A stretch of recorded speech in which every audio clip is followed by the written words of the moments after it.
ചുകപ്പിന്റെ കരുത്തും സമരയൗവനവുമായി കേരളത്തിന്റെ ഹൃദയനിലാവായി നിറഞ്ഞു നിന്ന വിപ്ലവത്തിന്റെ കടാത്തിരി വി.എസ്. അച്യുതാനന്ദൻ വിടവാങ്ങി. 102 വയസ്സായിരുന്നു.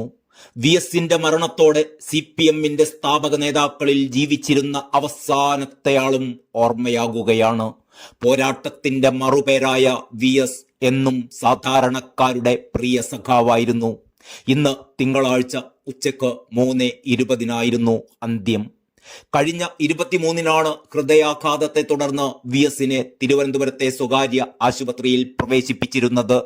ആരോഗ്യനില അതീവ ഗുരുതരമാണ് എന്നറിഞ്ഞതോടെ മുഖ്യമന്ത്രി പിണറായി വിജയൻ, CPM സംസ്ഥാന സെക്രട്ടറി MV ഗോവിന്ദൻ എന്നിവർ ആശുപത്രിയിലെത്തി വി.എസിനെ സന്ദർശിച്ചിരുന്നു. വി.എസിന്റെ മരണത്തോടെ കേരള രാഷ്ട്രീയത്തിലെ ഒരു തലമുറയാണ് അവസാനിക്കുന്നത്. ജീവിത പ്രയാസങ്ങളുടെ കനൽ വഴി താണ്ടിയാണ് വി.എസ്. കേരളത്തിന്റെ രാഷ്ട്രീയ ചരിത്രത്തിലെ ജ്വലിക്കുന്ന അധ്യായമായത്. ആധുനിക കേരളത്തിന്റെ ചരിത്രത്തോടൊപ്പം സഞ്ചരിച്ച ജീവിതമായിരുന്നു സഖാവ് വി.എസിന്റേത്. കേരളത്തെ ഇന്നത്തെ കേരളമാക്കി മാറ്റിയെടുക്കുന്നതിൽ വി.എസ്. അടക്കമുള്ള നേതാക്കൾ വഹിച്ചിട്ടുള്ള പങ്ക് അനിഷേധ്യമാണ്. ഐക്യകേരളം രൂപപ്പെടുന്നതിനു മുമ്പ് സ്വേച്ഛാധിപത്യത്തിനും രാജ്യാധികാരത്തിനും ജന്മിത്വത്തിനും സാമ്രാജ്യത്വത്തിനും എല്ലാം എതിരെ ഉജ്ജ്വലമായ സമരങ്ങൾ അദ്ദേഹം നയിച്ചു. ഐക്യകേരളം രൂപീകരിക്കപ്പെട്ട ശേഷം ജനകീയ സമരങ്ങളിലൂടെയും ജനപ്രതിനിധി എന്ന നിലയിലും പ്രതിപക്ഷ നേതാവ് എന്ന നിലയിലും മുഖ്യമന്ത്രി എന്ന നിലയിലും അദ്ദേഹം നടത്തിയ ഇടപെടലുകൾ ശ്രദ്ധേയമാണ്. എന്നും അധ്വാനിക്കുന്ന ജനവിഭാഗങ്ങളോടൊപ്പം ചൂഷണത്തിനെതിരെ നിലകൊണ്ടിട്ടുള്ള നേതാവായിരുന്നു വി.എസ്.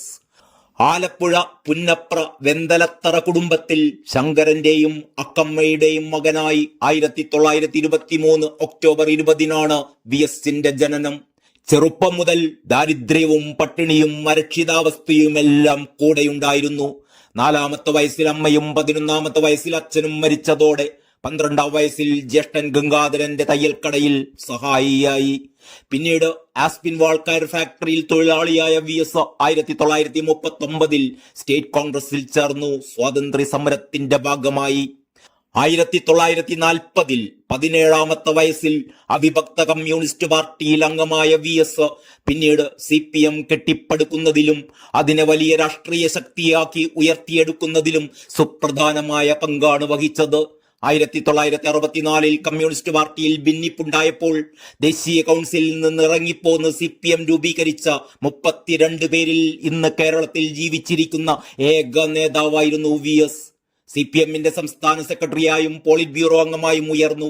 കുട്ടനാട്ടിലെ കർഷക തൊഴിലാളികളെ സംഘടിപ്പിക്കുന്നതിനും കയർ തൊഴിലാളികളുടെ സമരത്തിന് നേതൃത്വം നൽകുന്നതിനും തന്റെ കൗമാരവും യൗവനവും അദ്ദേഹം ഉപയോഗിച്ചു. പുന്നപ്ര വയലാർ സമരഘട്ടത്തിൽ തന്നെ ശ്രദ്ധേയനായിരുന്നു വി.എസ്. ആ കാലത്തെ ഇന്നത്തെ കാലവുമായി ബന്ധിപ്പിച്ചു നിർത്തുന്ന വിലപ്പെട്ട കണ്ണിയാണ് ആ ജീവിതം. ജീവിതത്തിന്റെ എല്ലാ ഘട്ടങ്ങളിലും അദ്ദേഹം തീവ്രമായ സമരോത്സുകത പ്രകടിപ്പിച്ചു. പരിസ്ഥിതി സംരക്ഷണം അടക്കമുള്ള മേഖലകളിൽ ആ സമരോത്സുകത പടർന്നു പന്തലിച്ചു. തന്റെ ജീവിതത്തിലുടനീളം വിശ്വവിഭാഗങ്ങളോടൊപ്പം നിലകൊള്ളുകയാണ് അദ്ദേഹം ചെയ്തിട്ടുള്ളത്. തൊഴിലാളി പ്രസ്ഥാനങ്ങൾക്കും പുരോഗമന പ്രസ്ഥാനങ്ങൾക്കും കമ്മ്യൂണിസ്റ്റ് പാർട്ടിക്കും മാത്രമല്ല നാടിനാകത്തന്നെയും വലിയ നഷ്ടമാണ് വി.എസിന്റെ ഈ വിടവാങ്ങലിലൂടെ ഉണ്ടായത്. സമരസഖാവിന് വിപ്ലവ അഭിവാദ്യങ്ങൾ.